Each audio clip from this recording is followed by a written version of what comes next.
Masih di Sapen Radio, mengedukasi tiada henti dalam pembelajaran kelas 5 edisi IPS. pada hari ini muatan IPS Senin tanggal 7 September tahun 2020. Saya berjalan diinformasikan nanti insya Allah ya, nanti kalau waktunya cukup nanti kita ada kuis ya Bu Titin ya nanti ya. Nanti di nomor telepon yang ada di aplikasi itu ada sebenarnya ya, itu 0822 2884 3367. Tapi inti sementara ini materi dulu ya. Baik, mungkin nanti diteruskan Bu Titin, ini masih tema 3 ya? Masih sedikit tema 3. Masih tema 3 ya. Lanjut ya. Jadi tadi kalau manusia itu berinteraksi dengan manusia yang lain, tentu saja kita juga berinteraksi dengan lingkungan alam, Pak Eka. Oh gitu. Tadi contohnya kita kan makan nasi itu kan dari tanaman padi yang ditanam oleh petani.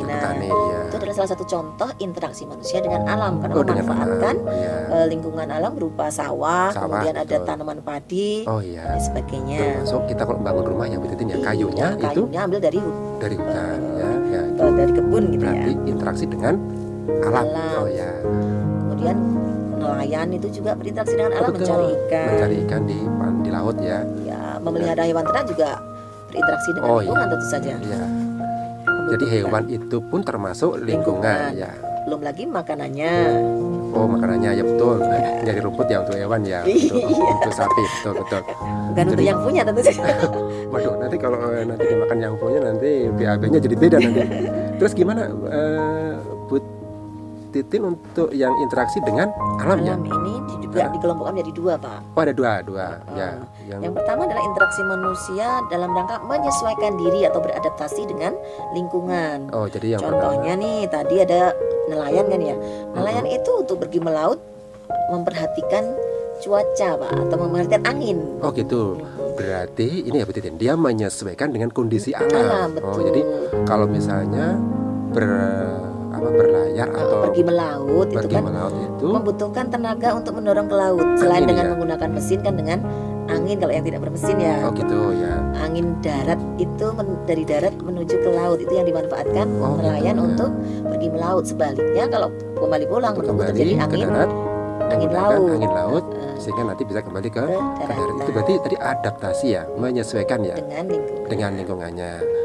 Itu yang pertama. Yang kedua interaksi manusia mendominasi alam. Mendominasi alam ini kita itu memang khilafah di bumi ya, boleh menggunakan ya. Betul. Jadi dalam menggunakan sumber daya alam kita bisa menggunakan ilmu pengetahuan dan teknologi yang kita miliki. Berarti bisa mengelola, memanfaatkan, karena kita manusia diberi oleh Allah itu akal pikiran ya. Betul sekali. Seperti itu sahabat ceria dan anak sekalian, mendominasi alam. Jadi misalnya terjadi hal-hal yang tidak diinginkan, misalnya musim kemarau terlalu panjang, tidak ada hujan, maka manusia memanfaatkan ilmu pengetahuan dan teknologi untuk membuat hujan buatan, Pak. Betul. Dan hujan buatan untuk kemudian nanti ini memanfaatkan jadi mendominasi itu bisa merekayasa juga ya. Betul. Jadi kemudian adakah contoh yang satu lagi mungkin Bu Titin untuk yang sebenarnya kalau kita bisa memanfaatkan ini sangat bagus ya, tapi kayaknya Indonesia belum punya ya, Pak ya. Kalau PLTAR sudah ada pemanfaatan sumber daya alam berupa air, angin, matahari jadi sumber energi listrik. Dengan air yang mengalir dimanfaatkan untuk bisa memutar turbin ya kira-kira Bu Titin. Sehingga bisa diubah menjadi energi listrik. Berarti ini mendominasi. Jadi memanfaatkan alam yang ada untuk kemanfaatan kepada manusia. Ini namanya mendominasi. Tadi yang pertama itu menyesuaikan diri. Ya, betul. Sudah selesai nih Pak tema 3 sudah selesai. Luar biasa nih Bu Titin. Nanti kemudian rencana berikutnya kita akan mereview ya Bu Titin ya. Tema 1 dan tema 2. Nah kemudian kira-kira ada kuis nggak Bu? Kita pendek di belakang aja ya mungkin nanti. Betul. Untuk yang tema 1 dan 2 yang lebih utama ya Pak ya. Nih. Jadi sahabat ceria dan anak sekalian, ini kita nanti langsung masuk ke pembelajaran atau mereview tema 1 dan tema 2 karena ini nanti menjadi materi untuk PTS yang insya Allah dilaksanakan pada Senin minggu depan ya.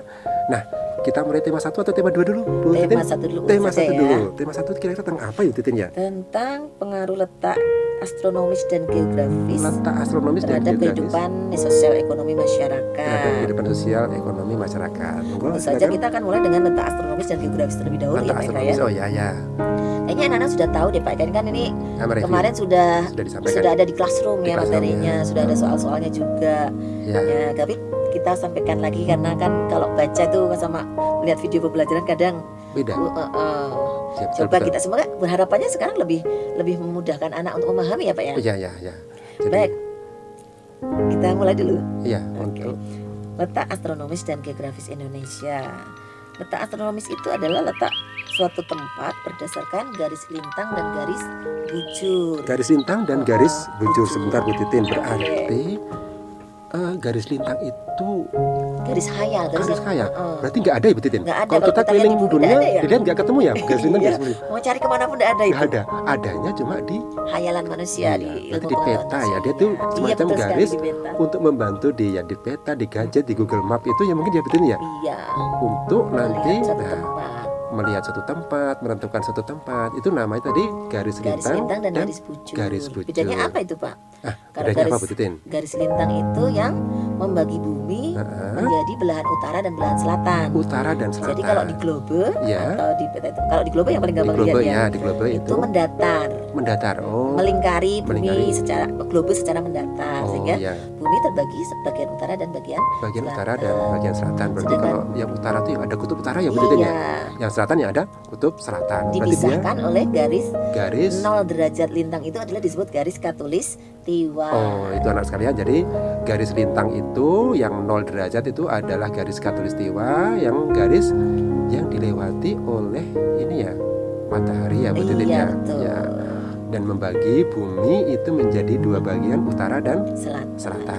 Dari katulistiwa ke arah, kalau di globe atas ya Pak ya, itu berarti Atas, oh belahan ya. utara. Utara Kalau yang ke bawah atau ke selatan yang bawah itu itu belahan selatan sampai ke kutub Oh, iya. selatan tentu saja. yang bawah selatan ya. Nah, Indonesia tentu saja mempunyai letak astronomis tertentu, yaitu terletak di antara 6 derajat lintang utara Derajat lintang utara. sampai 11 derajat lintang selatan. Jadi 11 membentang derajat. sedikit di bagian belahan bumi utara dan Kemudian? lebih banyak di bagian lintang selatan. Oh, berarti itu dilalui garis katulistiwa ya. Iya, Oh, betul. ya. Kita wilayah kita adalah, kita harus bersyukur ini Pak ya, dilalui garis katulistiwa. Wah, alhamdulillah. Karena Jadi- kondisinya menjadi beriklim tropis nih. Beriklim tropis. Jadi ada dua musim ya, musim kemarau dan musim Penghujan, hujan. dan kondisi fauna dan hewan kita sangat bervariasi. Dikatakan Indonesia itu surganya dunia ya. Surganya dunia. Negara-negara tropis itu. Betul. Banyak loh wisatawan asing itu yang pengen ke Indonesia, Indonesia. dan mereka mengistilahkan dengan Firdaus, surganya Dunia. karena iklim dan pemandangan-pemandangan yang di tropis itu indah bagi Indah dan mereka. nyaman untuk tinggal. Ya, Kayaknya sahabat jadi harus bersyukur ya tinggal di ya, Indonesia. bersyukur tuh. Jadi jangan kemudian kita malah membanggakan Luar negeri, luar tidak negeri bangga yang- pada negara sendiri. betul, ya. Itu tadi letak astro Itu baru secara garis lintang. garis lintang. Oh ya, Secara garis bujurnya kita berada di antara 95 derajat bujur timur, bujur timur. sampai 141 derajat bujur timur. Oh, bujur timur. Tadi garis bujur Bu Titin mungkin perlu disampaikan Garis lagi. bujur tadi, oh iya tadi belum ya Pak ya, membagi bumi menjadi bagian timur dan barat. Timur dan barat. Makanya ada istilah negara timur dan negara barat ya. Oh gitu. Jadi ini membentang secara vertikal atau ke Oh, gitu. atas. Berarti ini ya Bu Titin menghubungkan kutub ya Iya, garisnya. betul sekali menghubungkan Kutub utara dan kutub selatan. Itu garis bujur. Nah, Iya, timur dan barat, bagian timur dan bagian barat. barat. Hanya saja Indonesia Ya. itu terletak di antara 90 derajat bujur timur sampai 141 bujur timur, artinya Bujur di timur belahan semua. timur. Oh, kita di belahan timur ya. Hmm, Makanya sering diistilahkan kita tuh negara timur. negara timur. Iya. Oh, berarti kalau yang Eropa itu kira-kira negara Di belahan bumi belahan barat. bumi barat. Oh, jadi gitu anak-anak sekalian. Jadi kita di belahan bumi timur dan bujur timur. Kalau yang garis bujur 0 derajat ada nggak ya Bu Titin kira-kira? Ada itu garis meridian namanya. Namanya garis meridian Oh, anak-anak oh. di kira-kira melalui kota apa ya Bu Titin ya? Greenwich ya? Greenwich ya. Bukan kota ya, itu kalau tidak keliru ya. Greenland atau Greenwich. Greenwich Kalau Greenwich sepertinya. itu yang waktu ya, Greenland karena Greenland. Oh, Greenland itu yang 0 derajat. Iya, Itu yang 0 garis bujur 0 derajat. Kemudian untuk patokan waktu beda lagi ya Bu Titin ya? beda lagi. Beda lagi itu namanya GMT. GMT Ya. yang dilalui ada nggak ya jadi patokan yang berarti waktu 00 itu dimulai dari itu ya. GMT itu ya. Iya. Greenwich Mean Time. Di kota Greenwich itu. Greenwich Mean Time kalau nggak salah ya. Jadi GMT. Kemudian ya tadi itu letak astronomi Indonesia. Masuk ke letak geografis ya. Tadi berdasarkan garis lintang dan bujur. Ya. Nah kalau letak geografis itu Pak Eka itu letak negara kita letak suatu daerah dilihat dari kenyataannya di bumi. Oh gitu. Iya, jadi di bumi itu Indonesia itu letaknya di mana sih kalau dicari gitu. Oh, betul. Ternyata letak Indonesia itu ada di antara 2 benua dan 2 samudra Pak Eka. 2 benua dan 2 samudra. Jadi benua apa dan apa itu ya Pak ya? Benua Asia dan benua Australia. Australia itu kecil tapi benua ya. Iya ya. Itu benua terkecil sepertinya benua terkecil, iya. Dengan diapi 2 samudra adalah Samudra Hindia dan Samudra Pasifik. Ya. Sebetulnya mohon maaf teleponnya nanti dulu ya, karena nanti ini kemudian lanjut mungkin Bu Titin. Oke. Karena kita melihat posisi kita yang secara nyata di bumi, maka kita berbatasan dengan wilayah lain tentu saja. Oh gitu. Jadi ada batas wilayahnya. Ya. Di bagian utara itu kita berbatasan dengan beberapa negara, Malaysia, Filipina, Singapura. Ya, yang jelas-jelas yang berbatasan langsung bagian utara adalah Malaysia ya Pak ya. Oh Malaysia yang berbatasan langsung ya. Australia. Kalau Filipina dan Singapura kan diletakkan di sebelah utara tapi tidak langsung berbatasan secara darat gitu. Oh gitu, dibatasi oleh laut ya. Sedangkan di bagian selatan kita berbatasan dengan Australia walaupun dipisahkan oleh Samudra Hindia ya. Oh ya betul. Kemudian ada di bagian barat kita berbatasan dengan Samudra Hindia. Dan di bagian timur kita berbatasan dengan negara Papua Nugini. Berbatasan langsung dengan Pulau Papua ya. Betul. Jadi ini yang Bu Titin ya, untuk letak geografis ini kita itu dikenal ya dengan nama mungkin Nusantara itu ya. Karena diapit ya, negara yang diapit. Nusa diapit 2 benua dan 2 samudra. Dan juga ini berdasarkan letak geografis ini kita juga disebut juga ini ya Bu Titin ya, negara kepulauan ya Bu Titin ya. Betul, karena terdiri dari banyak pulau dan negara maritim karena wilayah perairan kita lebih luas daripada daratannya. Luar biasa sahabat ceria, kita harus bersyukur ya bisa menjadi bagian dari bangsa Indonesia yang ternyata memiliki kekayaan alam yang luar biasa. Kemudian terus Bu Titin, letak geografis dan astronomis ini tentu saja berpengaruh kepada kehidupan di masyarakat atau rakyat di Indonesia Pak. Oh ya, ada pengaruhnya. Dampak letak astronomis pada kehidupan atau kondisi di Indonesia adalah tadi berdasarkan letak astronomis bujurnya itu kan ada di antara 95 sampai 141 bujur timur. Nah itu kalau direntang di jaraknya gitu kan, dikurangi itu ada 46 derajat.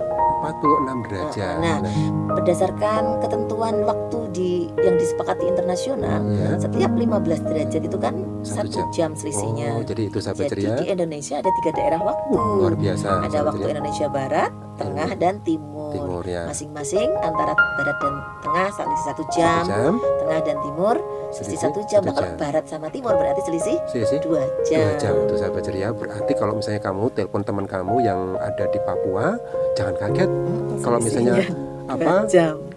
Waktunya beda. Dan kalau pas buka itu juga beda ya Bu Titin ya. Iya. Jadi itu karena bentangan kita 46 derajat, setiap 15 derajat bedanya 1 jam. Ini luar biasa. Jadi itu berdasarkan garis bujurnya. Kalau dari garis lintangnya tadi kita sudah sampaikan ya Pak ya, kita dilalui garis khatulistiwa. Oh gitu, berarti kita berada di wilayah yang dilewati garis khatulistiwa sehingga beriklim tropis. Oh iya, makanya kita sering disebut negara tropis dan beriklim tropis. Berarti itu beriklim tropis itu kira-kira mempunyai 2 musim ya Bu Titin ya. Betul sekali. Musim hujan dan musim kemarau. Lalu ada nggak contoh misalnya iklim yang lain, iklim subtropis ya Bu Titin ya? Ada subtropis itu yang 4 negara 4 musim. 4 musim itu panas, berarti dingin, gugur, ada semi. Ya panas, dingin, kemudian musim gugur dan musim semi. Tapi sahabat ceria jangan kemudian kita ngotot-ngototan kita punya banyak musim apa namanya layangan, musim duren. Bukan, ini musim berdasarkan iklim ya Bu Titin ya. Oke. Mungkin dilanjut Bu Titin. Baik, masih dampak dari garis letak kita bersih garis lintang kita. Tadi antara 6 derajat lintang utara sampai 11 lintang selatan. Sehingga kesimpulannya kita sebagian besar wilayah Indonesia itu berada di belahan bumi selatan. Belahan bumi selatan. Ya. Dan untuk berdasarkan garis bujurnya kita tadi kan semua semua bagian dari wilayah Indonesia adalah terletak di wilayah bagian timur. Itu dampak dari letak astronomis. Okay. Nah, sedangkan dampak dari letak geografis kan karena kita diapit oleh dua benua dan dua samudra, itu menyebabkan kita mempunyai dua musim, Pak. Tadi yang musim kemarau dan musim hujan kan ada pengaruh angin muson ya, Pak ya? Ya, angin muson. Karena melewati benua Asia dan benua Australia itu beda karena melewati banyak samudra sama melewati daratan sehingga dampaknya pengaruh pada banyaknya uap air gitu kan ya, Pak ya. Jadi kalau yang dilewati itu banyak samudra maka uap airnya banyak terjadi musim penghujan. Berarti dari samudra Pasifik ya, begitu ya. Kalau yang dari selatan itu dari Australia banyak daratannya, kemudian menyebabkan musim kemarau. Ya. Selanjutnya karena kita diapit dua samudra Hindia dan Samudra Pasifik, menyebabkan perairan kita itu menjadi jalur perdagangan internasional. Jalur perdagangan internasional. Karena antar negara di berbagai dunia itu melewati samudra ini, dan kita dilewati sehingga banyak keuntungan yang kita peroleh dari hal ini. Ya betul ya, karena dengan demikian kan kalau mereka lewat kan ya setidaknya kan bayar uang lewat ya, betul ya, bisa menambah devisa bagi kita. Sehingga meramaikan pelabuhan-pelabuhan di Indonesia sehingga perekonomian juga. Oh gitu ya. Ya. Kemudian selanjutnya ada satu lagi nih dampak letak geografis di Indonesia. Oh ya. Tadi sudah sebutin sampaikan di awal sih, dengan adanya iklim tropis, kemudian musim kemarau penghujan, Indonesia itu mempunyai keanekaragaman flora dan fauna atau hewan dan tumbuhan yang sangat bervariasi. Sangat banyak, betul. Jadi karena kita intensitas mataharinya itu banyak, maka kemudian variasi tumbuhannya juga. Air juga cukup. Kalau tumbuhannya banyak, tumbuh subur. Kalau tumbuhan subur, hewan otomatis juga mau tinggal di situ. Iya, betah tinggal banyak di sini. Sumber makanan. Kalau misalnya kurang seperti di Arab sana, hewannya terbatas ya, cuma ini ya betul onta. Karena dilalui oleh garis khatulistiwa tadi, maka kita punya keanekaragaman tumbuhan yang hayati bagi hewan maupun tumbuhan yang sangat beraneka ragam. Bahkan kita punya hewan-hewan yang tidak ada di negara lain ya, Pak ya. Oh iya, betul. Ada komodo yang ini hanya ada di Indonesia ya, di Pulau Komodo. Ini luar biasa ya. Kemudian kira-kira ada pengelompokan nggak Bu Titin untuk yang keanekaragaman? Ada, kita bahas di belakang. Oh, di belakang dulu nanti. Nah, hanya saya singgung sedikit untuk mengetahui letak dan kondisi geografis pulau-pulau di Indonesia berdasarkan peta itu. Jadi nanti kita ada materi juga untuk yang itu, Pak. Tapi anak-anak atau sahabat-sahabat penjara bisa melihat peta, kemudian bisa melihat baik letak Indonesia maupun pulau-pulau di Indonesia dari peta, kemudian melihat batas-batasnya dan sebagainya. Kalau yang ini kita tidak bisa menyampaikan secara detail ya, bisa melihat sendiri harus visual ya, harus memperlihatkan peta kalau yang ini. Maka kita lewati dulu ya, Pak ya. Kita lewati ya. Kemudian berikutnya apa Bu Titin?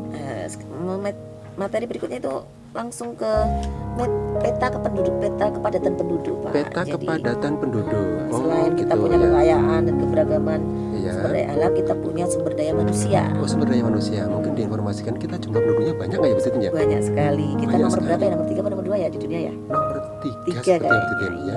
Setelah Cina, India, kemudian Indonesia ya. Indonesia, iya betul ya. Jadi kita selain keanekaragaman alam juga sumber daya manusianya ya, ini juga termasuk jumlahnya saja kemarin 260 juta ya Bu Titin ya. Betul sekali. Luar biasa banyak sekali. Nah, tapi sayangnya gini Pak, kita kan punya pulau-pulau besar ya, sekitar 5 ya. 5 betul. Pulau Jawa ya. Kepadatan penduduk itu tidak merata. Oh, tidak merata Bu Titin. Oh gitu. Yang paling banyak penduduknya bukan banyak jumlahnya ya, tapi kepadatan itu adalah jumlah dibanding luas wilayahnya. Oh gitu ya. Itu adalah Pulau Jawa, karena pusat pemerintahan kita kan ada di Jakarta yang di Pulau Jawa. Jadi penduduk di Pulau Jawa itu kepadatannya sangat tinggi. Oh, jadi Pulau Jawa itu dalam 1 kilometer persegi jumlah penduduknya itu banyak gitu ya. Oh gitu. Oh, jadi ini sahabat ceria, berarti ini kepadatan penduduknya tidak merata, itu tumplek-plek di Pulau Jawa ya. Padahal Pulau Jawa itu sebenarnya bukan yang terbesar ya Bu Titin ya. Kalah jauh dengan Kalimantan ya, dan dengan Papua. Tapi di Papua bagaimana? Nah, di Papua sebaliknya, wilayahnya luas tapi penduduknya sedikit sehingga kepadatannya menjadi paling kecil di antara pulau yang lain. Berarti di Papua itu walaupun luas, tapi tapi jumlah penduduknya tidak banyak. Jadi mungkin tetangga satu dengan yang lain jaraknya jauh ya Bu Titin ya. Betul sekali. Beda sama yang di tempat saya tuh kanan kiri tetangga semua. Nah ini mungkin juga wilayah, jadi antara desa satu dengan desa lain mungkin sangat jauh dan transportasinya juga menjadi sulit ya. Oh gitu, betul ya Bu Titin ya. Jadi pembangunan menjadi agak-agak mungkin tidak secepat atau semaju di Pulau Jawa, walaupun pemerintah tentu saja sudah berusaha memeratakan pembangunan di Indonesia. Oh iya, jadi perlu juga ya kalau misalnya pembangunan tidak merata juga berpengaruh terhadap kepadatan penduduk ya. Makanya sahabat ceria yang tinggal di Jogja ini bersyukur ya masuk Iya. di wilayah Jogja, Pulau Jawa yang kemajuan ya fasilitas jalan lah paling ya, enggak. semua ada ya betul ya. Iya. Jalan ada, rumah sakit belanja ada, deket, kemudian pusat perbelanjaan banyak ya. Dan fasilitas koneksi internet juga bisa di mana-mana. Kalau di Papua mungkin nanti agak susah. Oke, terus nah sekarang untuk penduduk di Indonesia itu ternyata terdiri dari banyak suku, Pak. Oh, banyak suku. Bahkan di satu pulau tuh sukunya bisa banyak sekali. Satu pulau? Oh iya ya betul ya. Ratusan suku yang ada di Indonesia itu. Contoh Pulau Jawa saja ya betul ya. Di Pulau Jawa itu ada suku Jawa jelas. Suku Jawa. Terus suku Yang di Jogja suku Jawa ya. Kalau di Jawa Barat Sunda ya. Di Jakarta ada lagi nih. Di Jakarta Betawi betul. Kemudian ada di Bromo itu suku Tengger. Oh suku Tengger. Oh iya ya. Jadi ada di Tangerang juga Baduy. Oh Baduy ya. Dan ada jadi di Jawa Timur suku Osing. Itu suku sahabat ceria semuanya. Jadi oh ya kemarin tuh sebenarnya suku apa sih?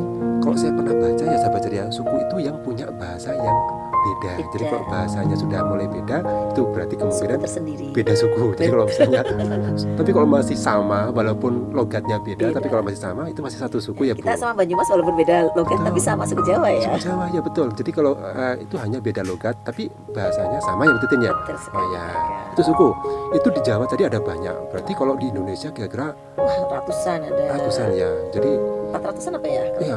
Lebih kayaknya sama sub-subnya. Saya pernah dengar 700 Bu Titin. 700 loh. 700. Tapi ya alhamdulillah ya kita tidak pernah terjadi konflik antar suku ya, betul ya. Ini yang harus kita bangga ya. Kalau saya pernah dengar ya Bu Titin tuh di Afghanistan tuh cuma 4 suku, tapi ribu terus ya. Sampai terjadi peperangan gitu ya. Sampai peperangan sampai seperti itu. Kita yang sukunya banyak tapi kok tidak pernah mendengar ya. Ya 1-2 ada sih, tapi secara keseluruhan kita damai ya Bu Titin ya. Iya. Ya 1-2 ada di luar pulau itu. Ya kadang-kadang gesekan kecil ya, tapi secara keseluruhan kita sudah tidak terlalu fanatis terhadap suku ya. Ya. Kemudian program di Aidos ya, kesempatan hari ini tentu saja di Sapin Radio mengedukasi tiada henti. Sahabat ceria yang dirahmati Allah, di program di Aidos ini kita lanjutkan tema kita tentang pahlawan-pahlawan yang berjaya dalam sejarah.